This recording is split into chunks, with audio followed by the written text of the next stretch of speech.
Hi, I'm Nat. And I'm Guy. And AOC, she took an opportunity to absolutely disrespect Charlie Kirk's name. Let's get into it. I think we'll start with the article here. Yes, so AOC uses House floor speech to smear Charlie Kirk. His rhetoric and beliefs were ignorant and uneducated, which just goes to prove how ignorant and uneducated she is. House resolution condemned Kirk's murder and called for a rejection of political violence. Yeah, and this is a little bit shocking. We're going to go into the clip, but that being said, she also said she is probably going to be making a presidential run in 2028. We're going to get into that and some clips of her hypocrisy in the last few years. Should we read what she said? Yeah, let's read it a little bit. So on Friday, a resolution honoring the life and legacy of Turning Point USA founder Charlie Kirk, who was assassinated September 10th during a speaking engagement at Utah Valley University. In a speech on the House floor, Ocasio Cortez claimed the resolution was introduced on a purely partisan basis instead of uniting Congress. One moment, it actually wasn't a partisan basis. A ton of Democrats crossed the aisle on this one and actually endorsed it. Ocasio Cortez was one of the few that didn't. When I say few, I mean 54, but a lot of Democrats did cross over, and thank you to those Democrats. Yes, after condemning Kirk's murder, at least, she noted the resolution brings great pain to the millions of Americans who endured segregation, Jim Crow, and the legacy of bigotry today and tore into the late 31-year-old's ideology. We should be clear about who Charlie Kirk was, a man who believed in the Civil Rights Act that granted Black Americans the right to vote was a mistake, who, after the violent attack on Paul Pelosi, claimed that some amazing patriot should bail out his brutal assailant and accused Jews of controlling not just the colleges, it's the non-for-profits. And let's just hold it there one more second again. Paul Pelosi, that was most likely his ex-gay lover or some lover he picked up on the street. I remember that entire incident. There was all kinds of rumors swirling around that one. I don't know how they keep calling this guy a Republican. He was obviously a left-wing lunatic. But also, what Charlie was saying in that clip, the whole thing has been circulated, and it was from a longer segment of his show. What Charlie Kirk was actually saying was that he would love for someone to bail him out because he was contrasting the bail policies of Chicago and how they had been letting out a lot of dangerous criminals on the streets. But, oh, surprise, surprise, when it's Paul Pelosi's attacker, he doesn't get out. And he also said he'd love to ask him some questions if somebody did bail him out about the attack itself. Okay, let's go into the actual clip of her talking on the House floor here so we can get a better idea of what's going on. Just boils my blood. And when they say, oh, the Democrats are all condemning and the Democrats are not trying to smear Charlie Kirk's name. No, they're not really. One of their main contenders for the presidential race has been doing just that. So from Benny Johnson, and he has a speech here.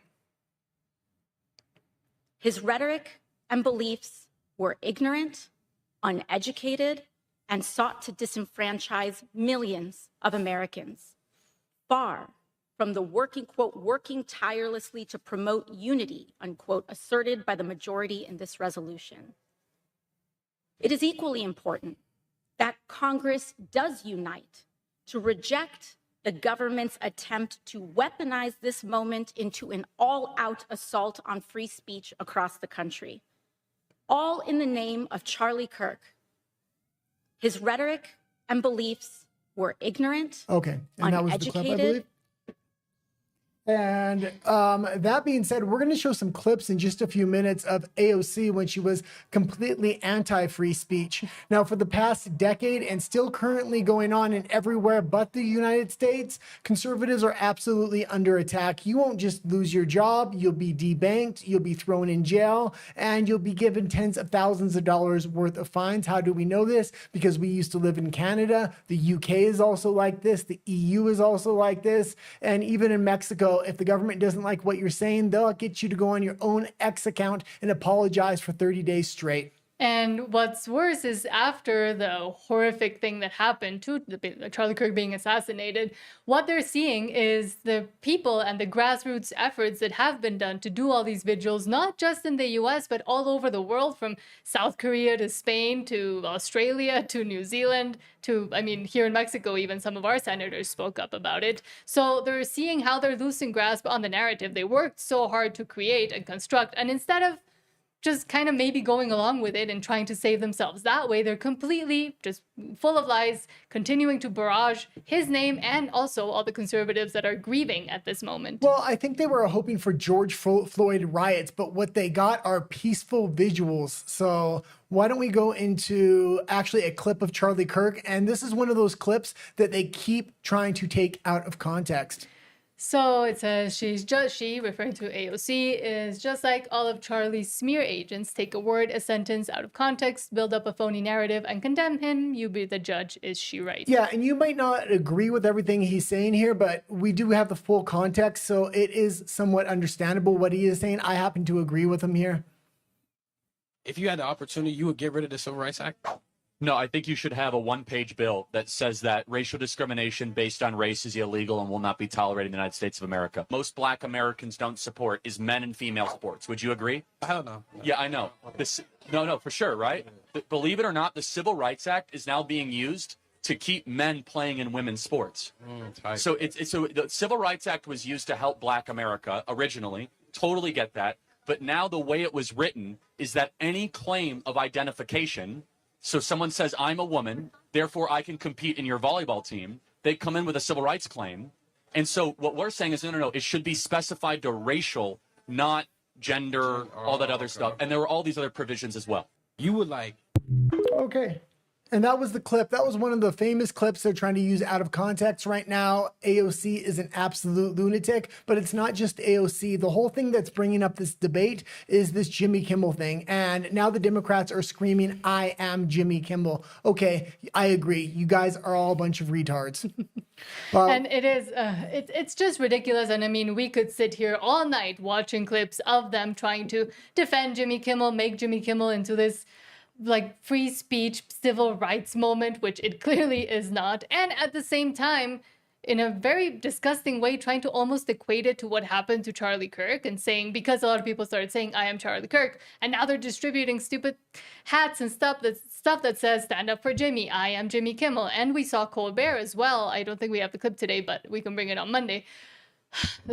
What they're saying. Well, 1 second. Before you go into this, it says Eric Swalwell here. I remember Eric Swalwell. That was the guy screwing a Chinese spy. How he stayed in Congress, I don't know. They need to get him the hell out of there. From the post-millennial Democrat Representative Eric Swalwell hands out Jimmy Kimmel gear on the Hill. Stand up for Jimmy. Can't have the music, but...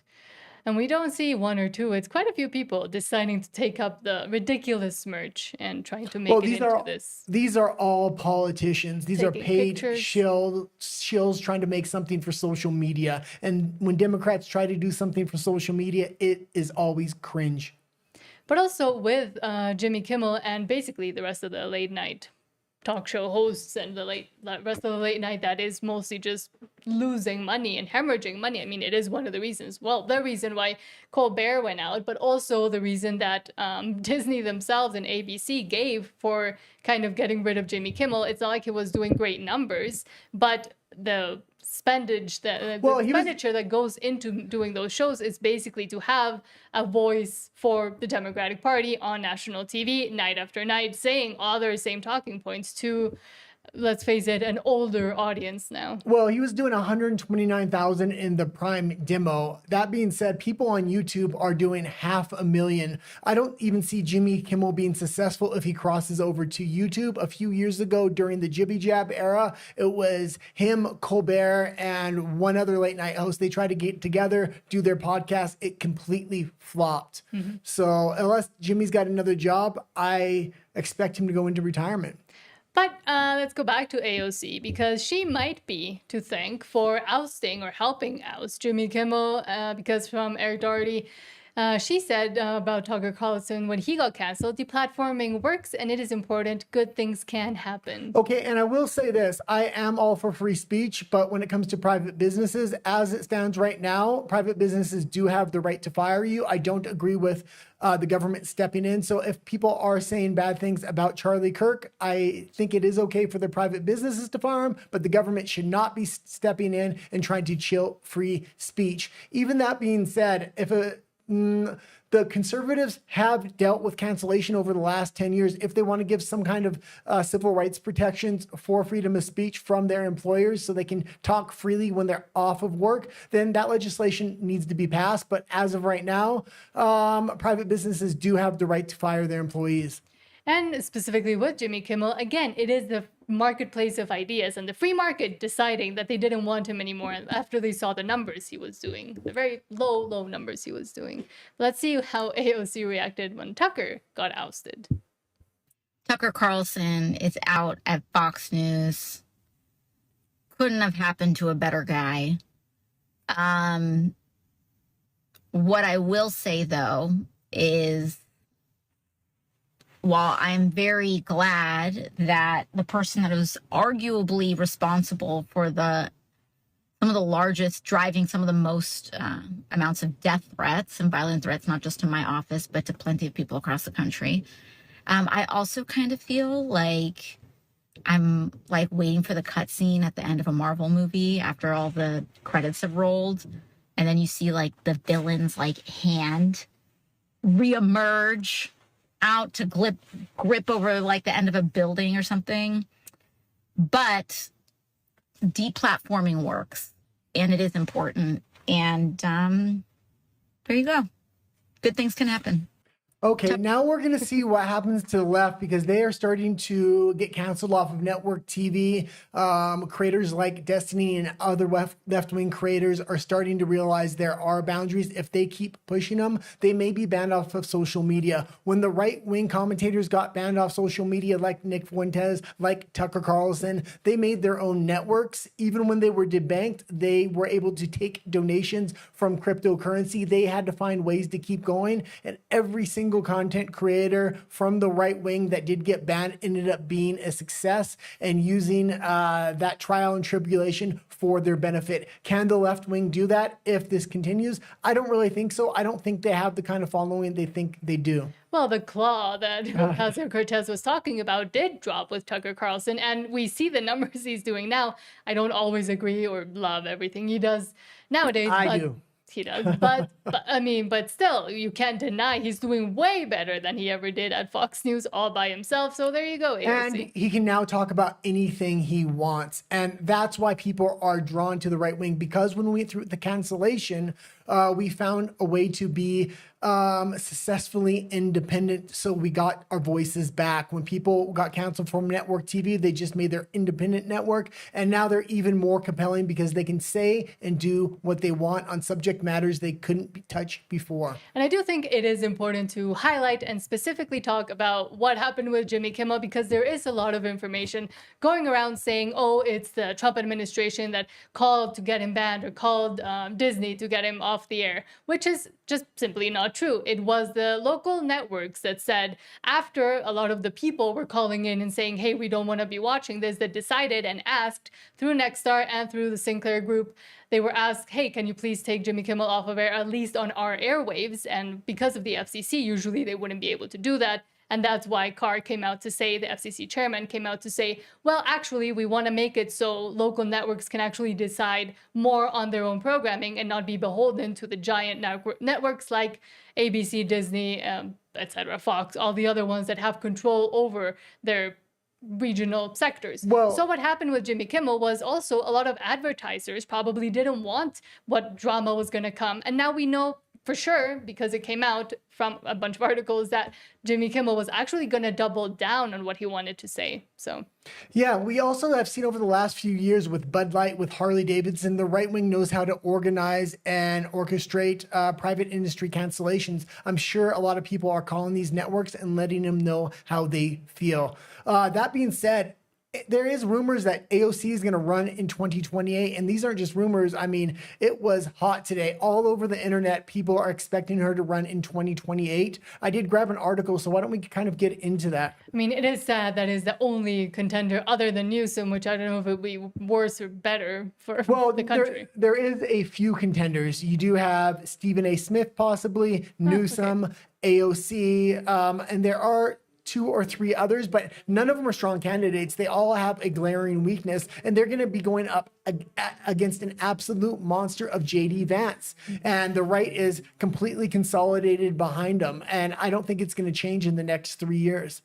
So from Axios, AOC's 2028 decision, run for president or Senate? How about neither? Go back to the bar. And I mean the bar she used to work at. Representative Alexandria Ocasio Cortez and her team are positioning her to run for president or the U.S. Senate in 2028, according to people familiar with her operation. Why it matters? Because we don't want that. Ocasio Cortez's 2028 decision could shake up the presidential race or the Senate's leadership. A fellow New Yorker, Senate Minority Leader Chuck Schumer, 74, is up for re-election in 2028.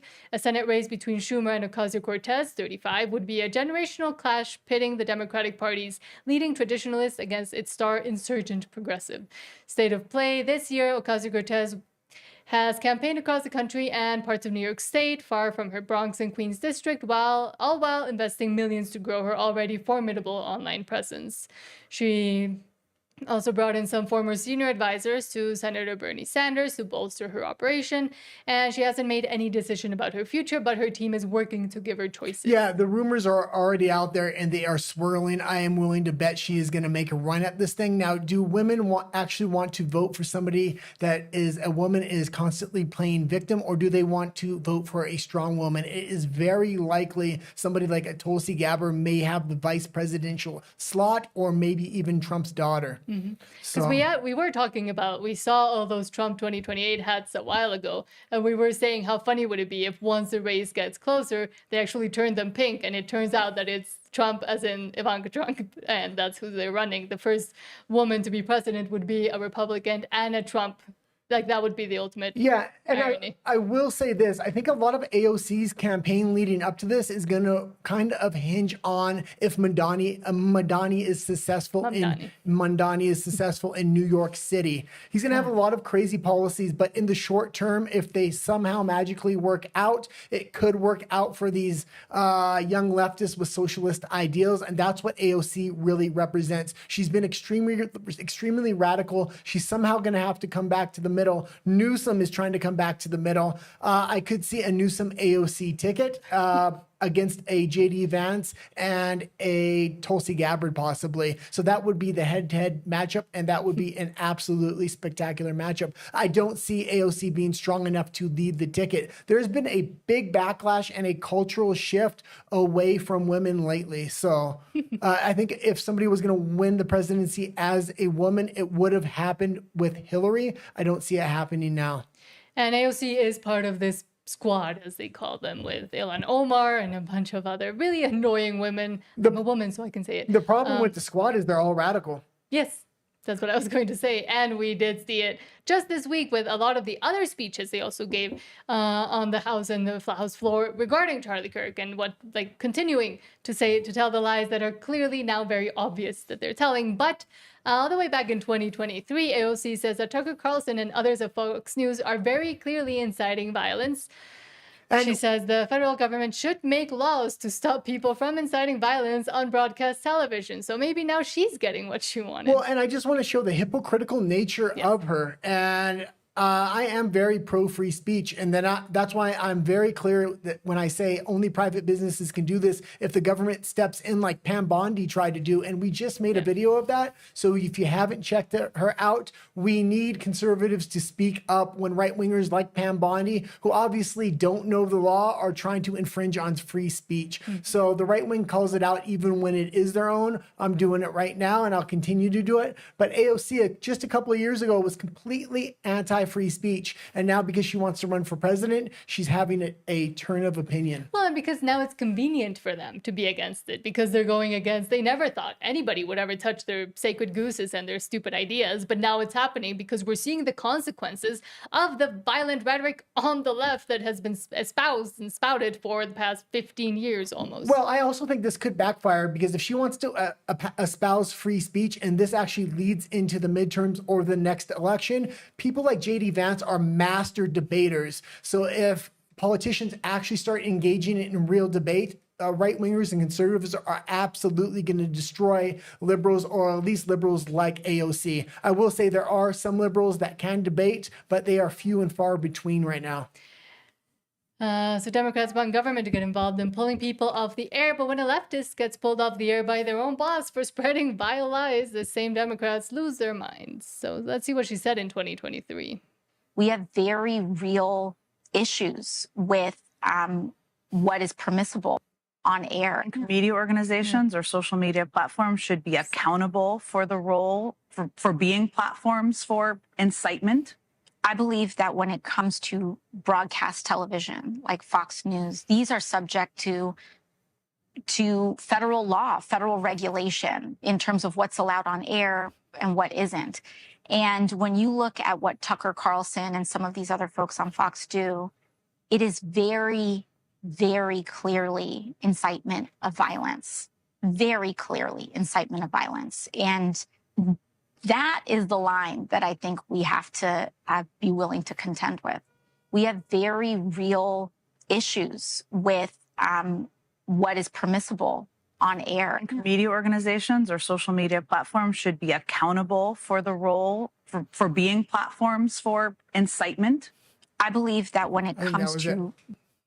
Okay, and that's a little bit crazy. The way she just flip-flops because the only thing she cares about is power. But why don't we end this... And it's not crazy because that's what they always do when it's convenient for them, because there's no moral... there's no moral foundations to what they believe, so they can believe anything they want. And I just quickly want to go through a list of what happened to conservatives before and when they were banned, like major comedians, etc. So Roseanne Barr, fired by ABC, Disney, and her hit show Roseanne canceled overnight in 2018 after one tweet. Hundreds of cast and crew lost their jobs, and Obama personally called Bob Iger at Disney to have her fired, and she's spoken up about that as well. These are just American personalities you're going to go through, but worldwide, conservatism is absolutely under attack. People are being arrested, normal, everyday folks, for posting memes on the internet. Okay, let's continue. Gina Carano, fired from The Mandalorian in 2021 for social media posts that didn't fit with the left's politics, dropped by her agency too. Megyn Kelly, famously, and now she's huge on YouTube, fired by NBC in 2018 for had her Mona show canceled after comments about Halloween costumes. Dave Chappelle, Netflix employee, staged a walkout and demanded his comedy special to be pulled for transphobia. The left tried hard to cancel him. Joe Rogan, the left pressured Spotify to drop him, if you don't remember, running coordinated campaigns and advertiser boycotts over jibby-jab discussions. Tucker Carlson, taken off Fox News in 2023. Liberal activists bragged about the advertiser pressure campaigns that helped force him out, costing thousands of downstream jobs. Parler, Apple, Google, Amazon didn't let them to be on their own, on their own app stores. J.K. Rowling, famously blacklisted from events, attacked by activists and pressured out of projects for speaking her mind. Mike Lindell, the My Pillow guy, if you know who he is, banned from Twitter, targeted with advertiser boycotts. Alex Jones is still banned on most platforms, simultaneously banned in 2018 by YouTube, Facebook, Apple, and Spotify. Coordinated erasure, celebrated model for partnership, and the patterns are clear. Okay, and I do and the list goes on and on and on. And I do want to end the segment with a bunch of clips from Democratic politicians and how they are now completely flip-flopping on this issue now that the heat is on them. From Tom Elliott, Democrats, the party of speech codes and censorship. In their own words, let's see. You shouldn't be banned from one platform and not others for providing misinformation out there. There's no guarantee to free speech on misinformation or hate speech, and especially around our democracy. There are Americans who are engaged in this kind of propaganda, and whether they should be civilly or even in some cases criminally charged is something that would be a better deterrent. If people go to only one source and the source they go to is sick and, has an agenda and they're putting out disinformation, our First Amendment stands as a major block. It's really hard to govern today. This is a matter of corporate responsibility. Twitter should be held accountable and shut down that site. It is a matter of safety and corporate accountability. The First Amendment is not absolute. It does not protect any single thing anyone says. And there are limits, and that's important. And what this committee has been trying to do for the last year and a half is to chill the federal government from monitoring what is going on social media. When you look at what Tucker Carlson and some of these other folks on Fox do, it is very, very clearly incitement of violence. Very clearly incitement of violence. I believe that when it comes to broadcast television, like Fox News, these are subject to federal law, federal regulation in terms of what's allowed on air and what isn't. So my biggest concern is that your view has the First Amendment hamstringing the government in significant ways. Okay, and that's a wrap. So, I mean, they're getting a little bit of their own soup and their own medicine. And they don't like it because they implemented it for so long. They forgot what it's like to have it from the other side. Okay, and that's a wrap. Great job, He's Nat. trying to cut clips. I actually have to fix our dog. So Okay. just read the comments, I guess. I'll read the comments quickly. Norberto Molina says, hold on. Norberto Molina says, hi. Hi, Nat. Hi, Guy. I was waiting for the show. Thank you so much, Norberto Molina. And Apollo 007, sorry, I was reading it in Spanish. Hello. Says, hello, Nat and Guy. Very well worked. Thank you so much. Thank you for being here, too. I recognize those names from my Spanish show, so thank you so much for coming over to the English side. I believe English subtitles are available with the stream, and then Spanish ones start working after a few hours. Okay, that's good. Yeah. Let's go into the next story here. Okay, a judge issues a new block on nationwide injunction against Trump's birthright citizenship ban.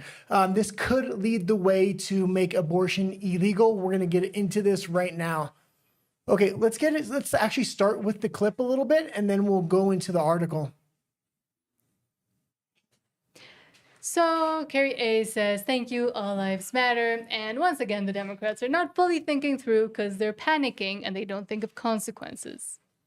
Holy crap. This might be the most important ruling in any of our lifetimes. And I don't even think the judge meant to do this. It's almost like play stupid games, win stupid prizes.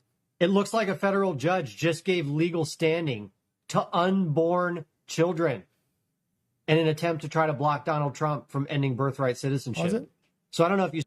And yeah, he may have just given personhood through giving unborn persons rights. As soon as you give an unborn person rights, this is going to set a precedent in kind of legal language where they can now use this to give other rights, like the right of life to unborn children. So I am expecting other cases to come on the back of this case.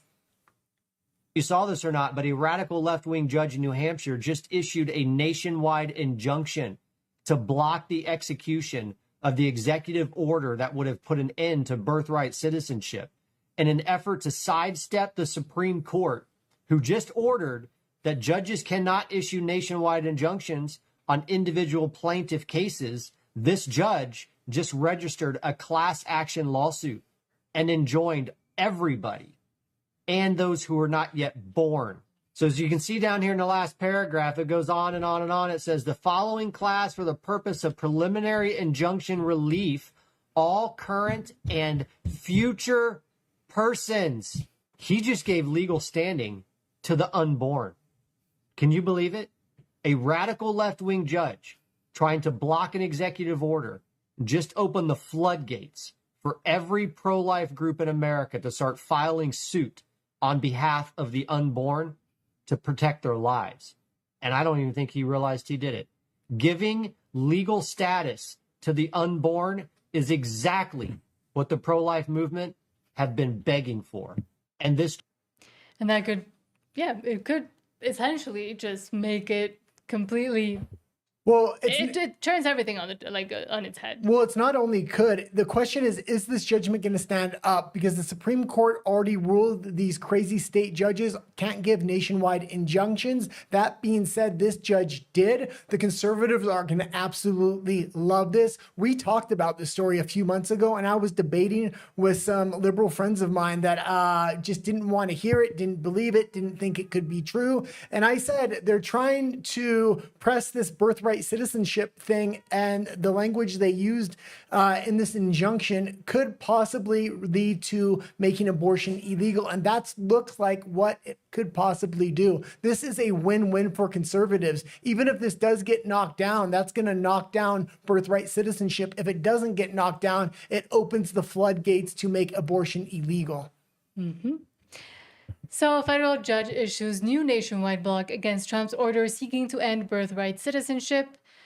And they just keep doing misstep after misstep because they're trying to do everything too fast and in a panic. They did this extremely quick. They didn't realize the language they were doing and the floodgates this would open up. Because Trump was doing the ICE raids, they needed this nationwide injunction quickly. It was going to take a couple months to go through the court system, so they just rushed it through. And when they did rush it through, it was funny because a lot of conservative commentators were saying, this could make abortion illegal. I figured the liberals would have heard the chatter going on in conservative circles. They don't seem to have heard it. And another liberal judge actually passed this nationwide injunction. Well, and it's because they live in their little bubbles and they don't know what the other side is even saying. And then they claim they do know. But a federal judge agreed Thursday to issue a new nationwide block against President Donald Trump's executive order seeking to end birthright citizenship. The ruling from U.S. District Judge Joseph LaPlante is significant because the Supreme Court last month curbed the power of lower court judges to issue nationwide injunctions while keeping intact the ability of plaintiffs to seek a widespread block of the order through class action lawsuits, which is what happened Thursday in New Hampshire. Ruling from the bench, LaPlante granted a request from immigration rights attorney to certify a nationwide class that will be comprised only of those deprived of citizenship and issued a preliminary injunction indefinitely blocking Trump's Day 1 order from being enforced against any baby born after February 20th. Yeah, and I don't know if this was some big grand plan for Trump to actually catch them eating their own tail here, but I don't even think the conservatives or the Trump administration is going to fight this. They're going to let this stand. So the ruling stands. If the ruling stands, you are going to see a slew of pro-life groups using this for the basis to make abortion illegal. Mm-hmm. And why don't we go into, because I did grab a fantastic clip of Charlie Kirk actually debating pro-life. And the more and more I see of these pro-life debates, it really seems to be swinging in the favor of pro-life advocates. Mm-hmm. From SBA Pro-Life America, Charlie wasn't afraid of debate. Yeah, this is when he went over to Oxford there. Yes. I guess, is it a human being in the womb? Yes or no? Yes. Then why don't you give the human being rights? Well, that's what I'm trying to just... No, ask the question. Why does that human not get rights and you do? Well, my question No, answer the question. Why do you get rights and the baby doesn't? I'm not saying it doesn't. Yeah. Your right to life, eliminate it. That's the first, the most fundamental right of the West. Why don't you get that right to the baby? Well, I'm not saying no. Yes, you are. No, no. I'm asking whether you would force your wife. Well, no, hold on a second. Do you, very fundamentally, do you believe that every human being has a right to life, regardless how small you are or what level of development that you are on? I do believe that every person does have a right to life. Yes. You do not believe that? I do. Okay, then we agree. Abortion should be eliminated, not allowed. I guess, is it a human being in the womb? Okay, yeah, and that was a great clip, and I do love watching those old clips of Charlie. That being said, what I was going to say is liberal-minded people are always trying to give a voice to the voiceless or the most weak, except when it comes to unborn children. These people literally don't have a voice, so they rely on conservatives and pro-life individuals to really be their voice for life. Mm-hmm. And now judges might have just done just that and giving them actual personhood and a class status. So. Yeah, I really hope the conservatives and the Trump administration realizes the mistake the left did here and that this precedent stands, and they use this as an opportunity to springboard pro-life issues on this. Mm-hmm. Okay, and that's a wrap. And you didn't record any of it, but okay. Oh my God. Oh my God. Because we're trying to clip them. We're still live because we're trying to clip them, so we'll probably have to do it. Oh, you can just clip it off the show, I think. No, because it gets too grainy. No, that's fine. We'll We'll just do it after. But it'll be a little different. That'll be interesting. That way you all watch the clips, even if you watch the live. Okay, let's go into the next story here. So that was the end of the clips anyway. Yes. From Tommy Robinson. Countries with the highest number of arrests for online comments in 2023: United Kingdom 12,183, Belarus 6,205. So these are comments that people say online that gets them arrested. Germany 3,500, China's even lower, 1,500, Turkey 500, Russia 400, Poland 300, Thailand 258, Brazil 200, Syria 146, India 100, Iran 100, France 54, USA 50, Vietnam 45, Egypt 20, Saudi Arabia 15, Azerbaijan 13. Yeah, but and you do Hungary have to 10. realize some of these countries do have a lot of internet censorship to begin with, like Egypt. That being said, roll back to the top there. The more worrying And numbers. man, 12,183. That is absolutely crazy. And Keir Starmer was coming out today trying to say 4,000 of those arrests were for people going after minors. He's trying to excuse it away. That still leaves you 6, 7, 8, 8,000 people that are arrested probably for harmless memes. Yes, and most people around the world aren't even aware that this is happening. So that is why we continue to talk about it, because there is this dangerous trend. And we see it even over here in Mexico, which is insane. Okay, let's go into what do we got next? Nationwide outrage erupts after girl swipes the hat of a student. Do you want me to read it from Eric Doherty? Breaking. No, we can actually just go right into the clip. I think they're going to explain the whole thing for us, if I remember correctly. Zach Hornstein was studying at home Tuesday afternoon instead of in class at Laguna Beach High School. It's the first of his 2-day suspension for harassment, something he says he didn't do. Last Thursday, he was wearing a Make America Great Again hat, he says in honor of Charlie Kirk. A girl pulled his hat off and threw it in the trash. Then he says she started using profanity to describe President Trump. I made a joke towards them and I said, if you don't like it here, Canada's open borders, feel free to go. A teacher told administrators he said something different. They're saying that I told a group of girls to go back to where they came from, which I never said that. When they called in the girl who was involved, she like literally told them that I never said that. Again, pause it there. Yeah, and that is good on that girl for actually telling the truth if this is what happened. So let's continue here. The school is targeting her son because of his political beliefs, placing blame on him, who she says was the original victim. I think that it's a double standard. I think that kids who have certain political beliefs are held to a different standard than kids who have other political beliefs. She says she is disappointed in how the school is handling the situation. I don't think either of these students should have been suspended, and we said that in our meeting. We said, you're punishing these students and you're creating an environment of deeper hostility instead of creating an environment of dialogue. Laguna Beach Unified said it cannot comment on student discipline matters, but sent Fox 11 a statement saying, when disputes arise on campus, schools must evaluate the behavior involved. California law defines the grounds for suspension, and we are reviewing the facts in this situation through that process to ensure it is handled fairly and consistently. Okay, yeah, and this is becoming an issue in especially Democratic states because after this Charlie Kirk incident, a lot of conservatives aren't holding their tongues anymore, and they're going to wear MAGA gear to school, and they are going to be involved in debate club, and they're going to start vocalizing their opinion. And I mean, what would you rather? You have kids that want to believe in Jesus Christ, that want to start going to church, want to pick up religion, start seeing marriage and having kids and a wife as the best ultimate goal, that want to debate, that want to speak about ideas, that want to talk to each other, or what we see on the left, which is pure debauchery and degeneracy. I don't think it's one or the other. I think this is more about debate and everybody being able to have their own opinion, but this crossed the line when you swipe somebody's hat off their head. That is actually assault and that is violence, and they crossed the line there. So the fact that the kid that didn't resort to violence is the one that got suspended is a little bit crazy.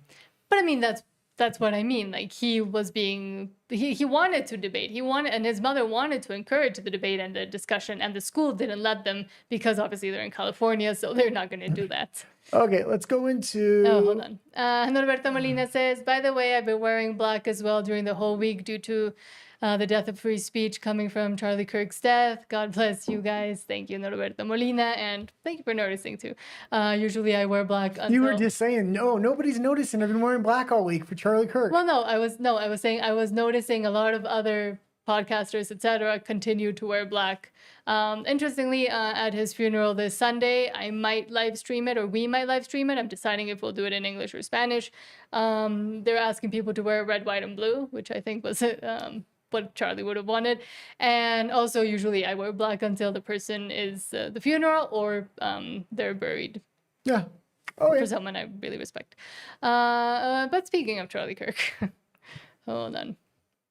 From Variety, Charlie Kirk's show producer says Charlie loved being in South Park. He would want the episode back up on Comedy Central because they pulled the episode right after the assassination. And a lot of people, commentators, friends of his, have been saying, no, he liked it. And he took the joke and he thought it was an honor to be included in South Park. Well, it wasn't just commentators. It was actually Charlie Kirk himself. I was watching the interview. I meant to grab that clip, but I didn't. But we do have the article, so let's get into the article just a little bit because we do have a lot of stories.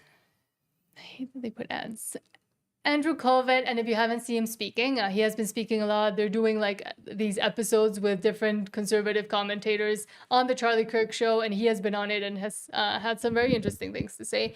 An executive producer of the Charlie Kirk show and a close friend of the slain, assassinated conservative activist Charlie Kirk loved that he was featured on South Park, and he would have wanted the episode satirizing him to continue airing. The August 6th episode of South Park titled Got a Nut saw Cartman imitate Kirk's hairstyle and set up a table to debate students on politics after Kirk was assassinated while speaking.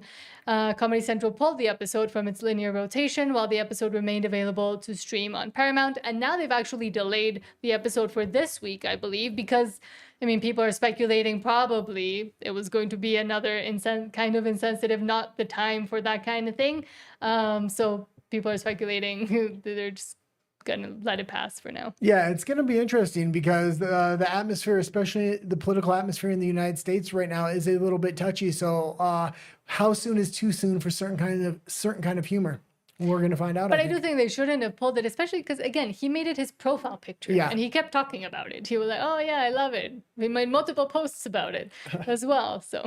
Okay, let's get into this Kavanaugh situation. This kind of popped up right before we went on air, so I don't have a lot of information about it. I really just have this tweet. From Nick Sortor, WTF, the leftist who attempted to end Trump Supreme Court Justice Brett Kavanaugh has just come out as trans. Are we surprised? Yeah, and I remember this incident when it happened, and they were luckily able to cut it off at the pass before anything violent actually did happen to Kavanaugh. Mm-hmm. From prison, he's just filed to change his name from Nicholas Rosk to Sophia Rosk. Every freaking time. Exactly, Nick.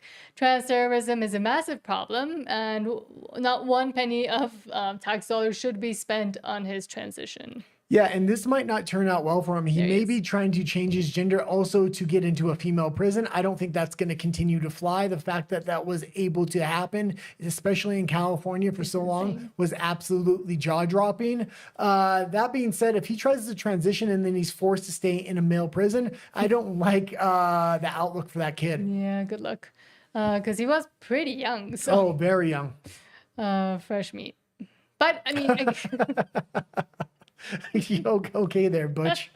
But I mean, again, as Nick is saying, like every freaking time, are we surprised? Why had nobody acknowledged this was a problem until very recently, just from the conservative side? Because if we go through the list of the latest, at least 8 or 9, if not just mass shootings, just shootings in general, they have been mostly perpetrated by like the big ones on the news by trans individuals, affiliated, or like at least having something to do with the damn community, or non-binary, blah, blah, blah. So clearly there's an issue. And also the fact that, at least for me, the fact that Antifa has been declared a terrorist organization, I think is a good step in the right direction, because they've targeted me too in Canada. So yeah, and that's the thing. They're going to need to declare them a terrorist organization organization, especially in Canada. Yes. And I don't think the government there is willing to do it because they align with Antifa to an extreme tip, I No, think. they subsidize some of the actual terrorist organizations that are in Canada, and they help them continue their movement. Well, so. you used to do some stuff with Billboard Chris, and they assaulted you, had you drop your microphone one time. And then another time with Billboard Chris, when he went to Montreal, they actually broke his arm. Yeah, and he highlighted that incident today because Andy Ngo is like the #1 journalist that has been trying to expose Antifa for years now. He got, assaulted multiple times by Antifa, got thrown cement milkshakes on his face. He got hit by gloves that had fiberglass, so they made his brain bleed, and he was in the hospital for a long time. And he wrote a whole book about the damn thing. So he's been going on interviews a lot. And Billboard Chris actually on Twitter or in X today, he was like, "Yeah, this is what they did to me." And I remember he texted me. He was in Montreal, and he said, "I just got my arm broken by Antifa. I got some of the footage, but I think I lost most of it. And yeah, just fractured right here, like right." Well, where in the bone is." Montreal, there is a big wing of Antifa in Montreal and in French-speaking Canada, especially. In Vancouver too, but they're more not they're, quite they're as much. stupider. in Okay, Vancouver. let's go down to the next story we have here. From Nick Sorter as well, breaking: multiple New York City officials were just arrested by federal police after they attempted to obstruct immigration court proceedings. They're literally saying, "We shall not be moved," and the feds dragged them out in handcuffs. Yeah, and this FAFO. wasn't just officials, and this wasn't just in New York. There was a lot of civilians that were trying to obstruct ICE as well. They were arrested. I wanted to just get the worst of the worst, and that is when political officials are actually trying to obstruct justice. I hope there is consequences for these people. They need to set the precedent that they're going to be tough on anybody that obstructs ICE agents. And yes, F around and find out.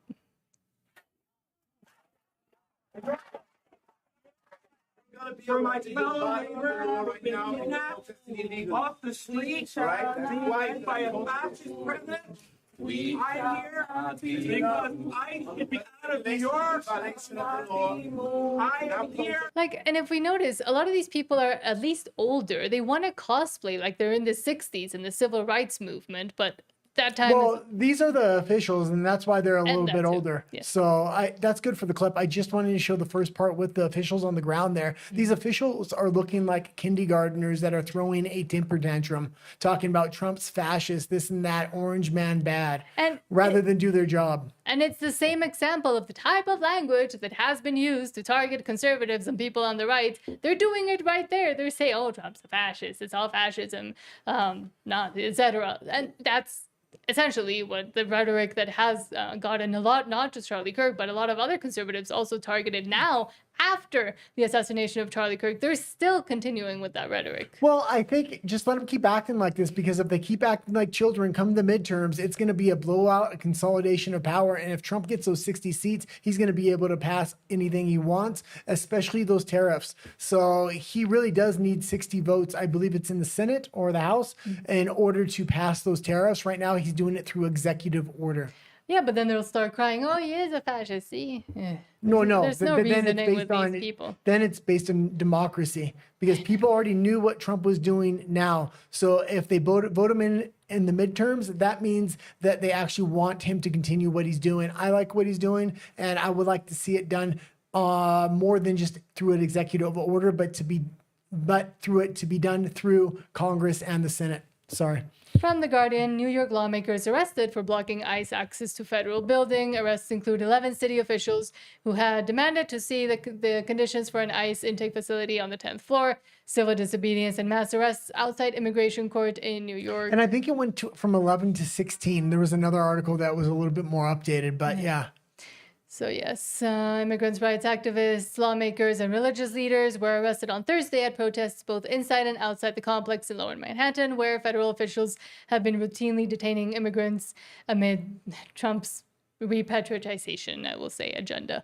At least 70 demonstrators staged a direct action protest to block access to and from the underground garage used by ICE to transport people arrested by the agency. The nature of the protest prompted the New York Police Department to begin arresting people sitting in front of the access ramp. Others protesting were arrested by federal officers inside the federal building, which houses a number of facilities, including other offices as well. Okay. So it was a security risk. Okay, let's go from that to the FBI Director Kash Patel talking about Canada and how the northern border is wide open. And we were just talking about this with Antifa. So. Yes. From CTV News, sharp increase of known or suspected terrorists entering U.S. from Canada, FBI director testifies. And this is not new news. We've been hearing about this for a long time. And it was one of the reasons why Trump had asked Canada to do something about the border. Do you want me to read into it? Yeah, read a little bit about it. FBI Director Kash Patel says there has been a sharp increase of known or suspected terrorists entering U.S. through Canada. He made the remarks and it is the largest unprotected border in the world, and that's the issue here. It's a lot easier to cross through the northern border because of the immigration policies of Canada as well than it is the southern border. The southern border is currently on lock.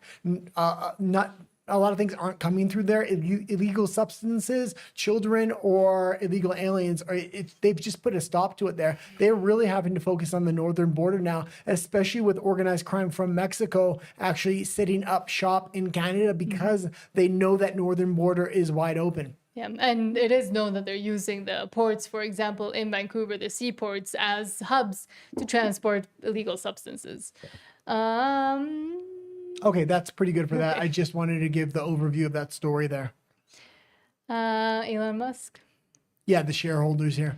So Elon Musk he said yesterday, the shareholder vote decides the future of Tesla and may affect the future of the world. Please let us know if you have any difficulty voting. Yeah, and the reason I put this in here is because Elon Musk recently bought $1 billion worth of his own stock, and I was speculating that Tesla as a car company isn't doing very well right now. The robot manufacturing isn't doing very well right now. It was actually downsizing. So I had speculated that a Tesla phone was very likely. I still think that's true, but now I understand why he bought that $1 billion worth of stock. It's not because the Tesla stock was necessarily going to go up, but he wants to have a larger voter share when these meetings go down. Or when this vote goes down. We do have an article. Go away. From Tesseri. Elon Musk, Tesla's shareholder vote results could affect the future of the world. He loves to be hyperbolic. Elon Musk urges Tesla shareholders to vote. In a significant call to action, Elon Musk has urged shareholders to participate in the upcoming annual meeting scheduled for November 6th, Well, and I will say one other thing. They canceled a vote the other day because they were a little bit concerned that the shareholders were going to vote that Elon Musk couldn't say anything politically because it would potentially hurt the company. And I think that's why Elon Musk is trying to get all these shares in line, get all the voters in line, because it's very important to him to be able to speak freely. Tesla, the electric vehicle and clean energy company, is framing this moment as a pivotal inflection point in its history. In official communication, it described itself as being on the brink of a massive wave of transformational growth. Investors are being urged to support the board's recommendations of all proposals presented at the annual meeting. The company further elaborated on its strategies through its master plan part 4. 5, 4. Yeah. 4. That's pretty good. I just kind of I'm wanted good an at reading overview numbers. because I had been following the story of Elon Musk buying that $1 billion in Tesla stock. Now it's very much apparent why he did that. He wants a bigger voter say. And with this next story, and it's this was a revision because we actually were wrong on the story the other day. So that's why I put it in here. so you know a lot more about him because you have a lot more patience than I do to watch him even. Well, but I watch a lot of leftist content because I want to know the best talking well, points. I watch leftist intelligent. Well, he actually has the most some of the intelligent bits they have. He does have the best talking points for a leftist, although he has been radicalized. Trump absolutely broke his brain. He used to be a much better debater. Now he just gish gallops, but if you can kind of dissect what he's saying, he does usually have the best talking points. Okay, from the AF Post, liberal streamer Destiny is who we're talking about, who recently refused to disavow the politically motivated assassination of Charlie Kirk, has been demonetized on YouTube. Okay, and the reason we were wrong was because we said he had been banned from Twitch. That wasn't the case. He actually made a meme on his own X account, and Fox News picked that up, and that's how it got into the zeitgeist. That being said, he is not banned off of YouTube, but he's demonetized, so I believe his memberships are not currently being renewed. When they can be renewed, they're going to let those individuals individuals know. They're also letting individuals know they can cancel their membership at this point. So they're trying to put guardrails on them right now and let them know don't go any farther. That's a lot more than they did for conservatives during the jibby jab era and after that, especially when the Biden administration was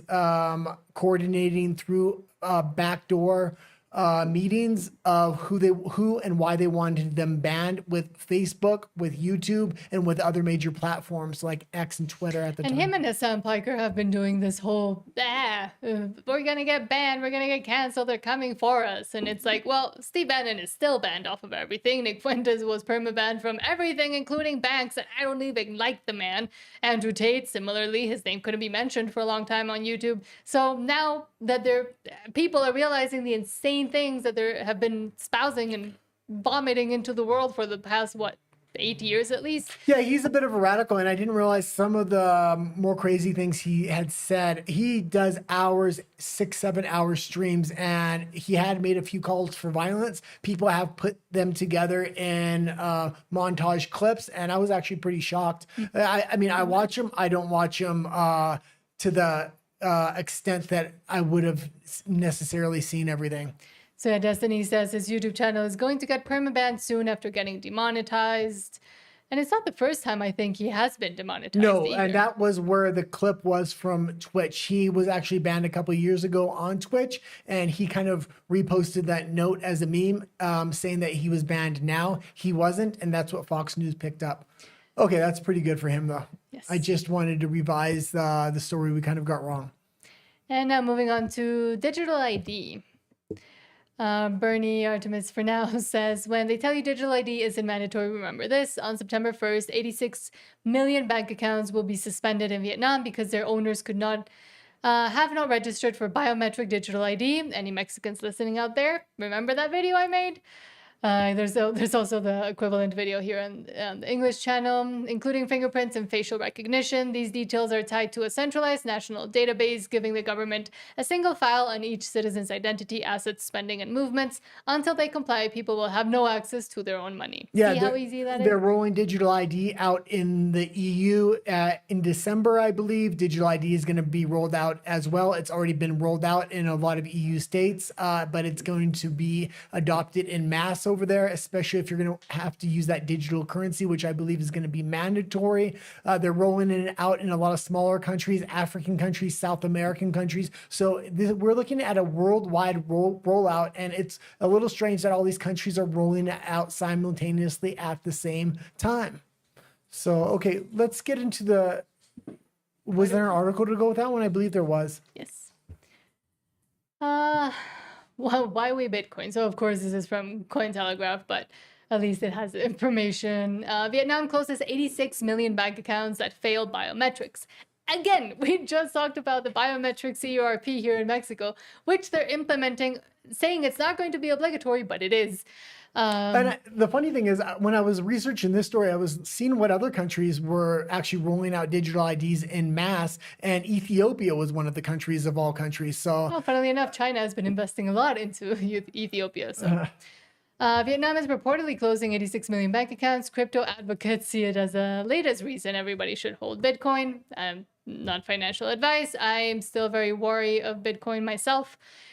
But several Vietnamese media outlets, including Vietnam Plus. We have to realize, I'm not so concerned about the Bitcoin in this article, but digital currency is highly linked with digital ID and their ability to program digital currency so they can say what you can and cannot buy, and to put an end date on when you need to spend certain kinds of money. Mm-hmm. So this will force a lot of countries to become a permanent consumer culture if they put deadlines of when you have to spend money. Otherwise, it will erase the money, which is crazy. Yeah, so they reported in July that over 86 million bank accounts started being closed on September 1st, while the remaining 113 million bank accounts were verified under new biometric laws that aim to prevent fraud and money laundering.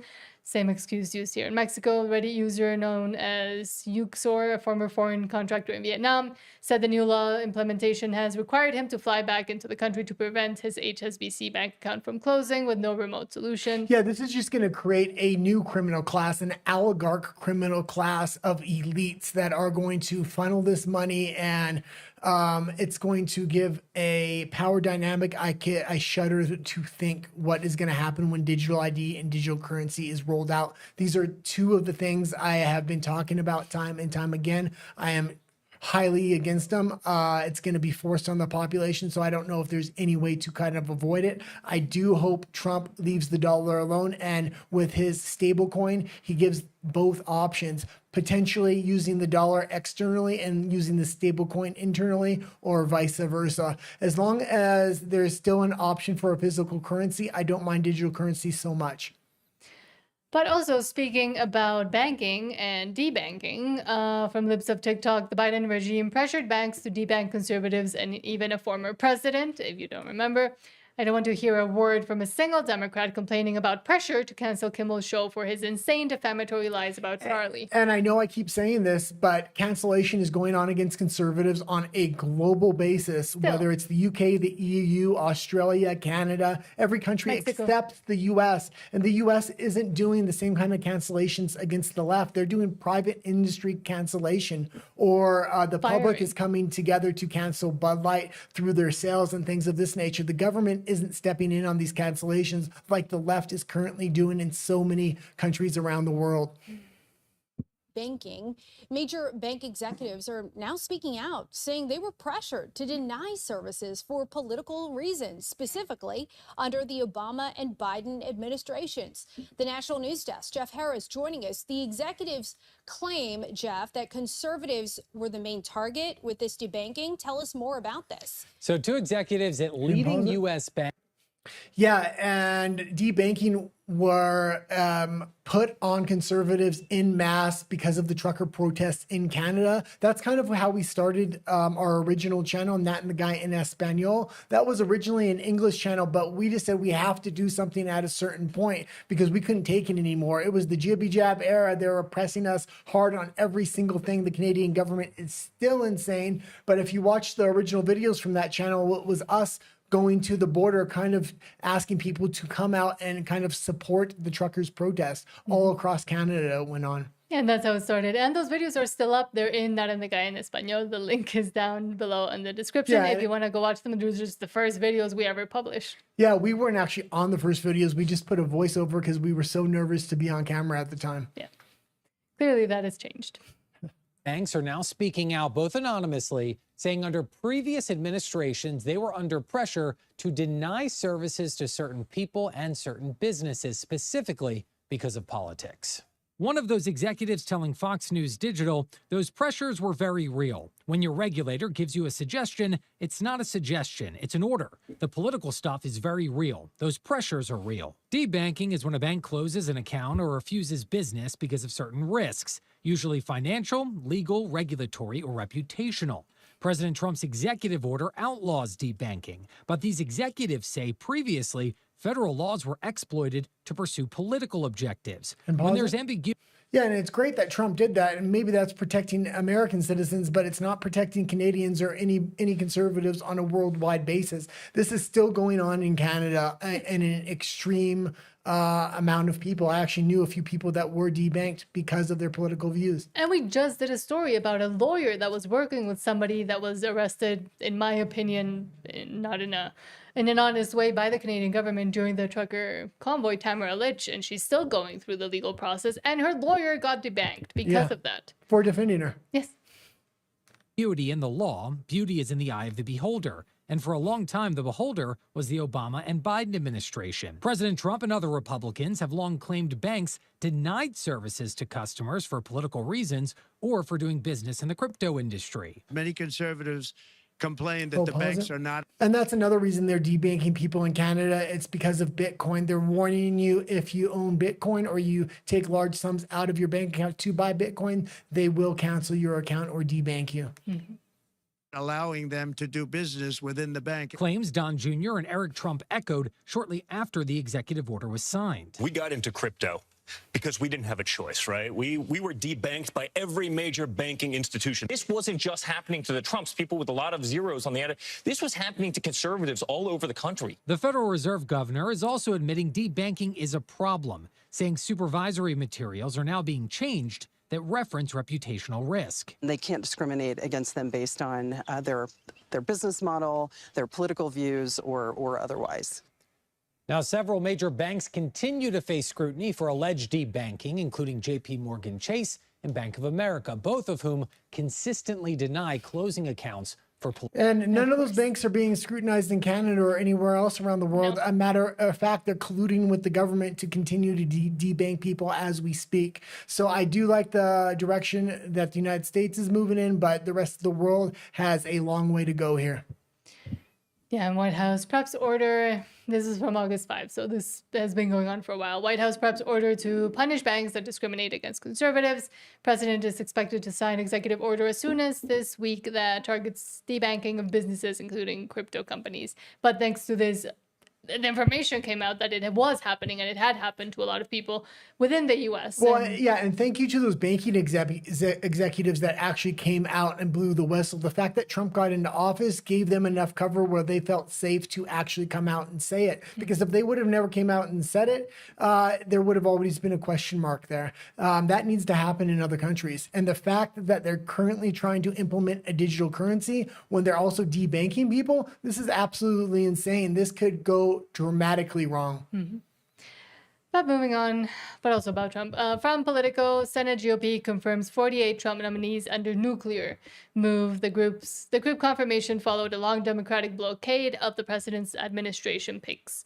Okay, and this isn't necessarily all of his picks. There's still a couple hundred more they need to put through. The thing is, by the time he's out of office in 2028, they still wouldn't have had all their nominees confirmed because they were moving at such a slow rate. That's why they're starting to do all these people in large chunks or large groups like the 48 here. But this is a good sign. So now he can actually start pushing a lot of his agenda through and kind of cleaning out the swamp. It's hard to do when your nominees aren't being confirmed and the people from the previous administration are still holding those positions. From the swamp. Senate Republicans confirmed dozens of President Donald Trump's nominees with one vote Thursday, days after changing the chamber's rules along party lines to allow group consideration for most executive branch picks. The first block included 48 Trump nominees for mid-level executive branch positions and ambassadorships. Had they been processed individually, their confirmations would have eaten up weeks of floor time. Okay, let's run through these last stories pretty quick because you got to go on your show in a little bit. I'll probably go in 9:30 or 10. 9:30. From Mario Nafwa, EU unveils new Russia sanctions after Trump demands energy cutoff. Okay, so this is the 19th sanction package from the EU. If you haven't learned at this point, or maybe you're not paying attention to this, the EU is actually just sanctioning themselves. Russia just signed a new contract with China. All the previous oil and gas that was going to go to the EU is now going to go to China. And I would say that's a good thing because the EU keeps bombing their own pipelines. They bombed the Nord Stream 2 pipeline, multiple other pipelines they attempted to bomb. It's time to just give the oil to somebody that actually wants it. It's very strange because the EU is still buying Russian oil, but they prefer to do it through a third party like India. Trump recently called that out, and now he's calling out the EU for buying Russian oil through China. So very interesting. They're only hurting themselves. They're only sanctioning themselves. It's only a matter of time before the EU economy absolutely collapses. And that's why they're going to a digital currency, because they know they're collapsing. Do you want me to read into it? Or no, that was good. I just want to kind of give the overview of these last few stories. Okay. Hold on. Also from Marinafal, France erupts in strikes and protests against Macron. Massive anti-austerity strikes swept France as unions claimed 1 million protesters took to the streets, while officials put the number closer to 500,000. Teachers, train drivers, hospital staff, and students walked out, paralyzing schools and regional transport. Demonstrators demanded Macron and new Prime Minister Lecornu abandon looming budget cuts, scrap pension changes, and tax the wealthy instead. Clashes broke out in Paris, Lyon, and Nantes, with police firing tear gas and arresting over 180 people. Protests mark Macron's toughest test since the pension battle. Yeah, and they're going to have to do something here. These French, they absolutely love to protest, but Macron has an 11% approval rating, and that's the official approval rating. It could be a lot lower than that. The fact that Macron's still in office is just a slap in the face of the French people. They're ready for a change, but the rumor is France is going to need a bailout from the IMF or the EU, but the country is too large for a bailout. So what's going to come next? Probably a financial collapse and a transition into digital currency, which we were kind of talking about in the last few stories. Yeah. And then I have the article, but do you want to go over no, the we can go over to RUMBLE. That's the green monster for the last couple of stories. They're a little bit too hot for YouTube, and we usually end over on Rumble because it's a good free speech platform. On RUMBLE, yes. So we'll see you over there in just a few seconds. And my Spanish show today will probably go on at 9:30 or 10. Wait for the thumbnail to tell you at what time. And I'm just going to log in over here on Rumble. You always say Rumble before we're off of YouTube. Well, and thank you for whoever did subscribe, because we're at 92 subscribers. Oh, wow. We're 8 subscribers.